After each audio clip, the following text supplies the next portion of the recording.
عرف اليوم 12 من مسيرة الكرامة للأساتذة المتعاقدين بمدينة بودواو ببومرداس انضمام الأساتذة المرسمين إلى الوقفة الاحتجاجية التي تنادي بمطلب الإدماج دون شروط أو قيود، حيث توقفت الدراسة ببعض ثانويات بومرداس على غرار ثانوية عمر إدريس ببودواو، حيث جاء الأساتذة في مسيرة جابت الشوارع المحاذية لمكان الاعتصام، وحتى للمتقاعدين نصيب من التضامن. جيت هنا للجزائر باش نساند اخواني الاساتذه المتعاقدين. الانتماء نتاعي اتحاد العمال الجزائريين.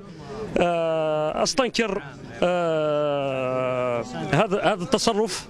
نحن اساتذه ثانويه خالد الجزائر بدائره بودواو توقفنا عن التدريس على الساعه 10 وجئنا مشيا على الاقدام من الثانويه لمساندة والتضامن والتعاطف مع إخواننا الأساتذة المتعاقدين. جينا باش نعبروا عن التضامن تاعنا مع هاد الأساتذة وباللي نقولوا رانا مساندينهم.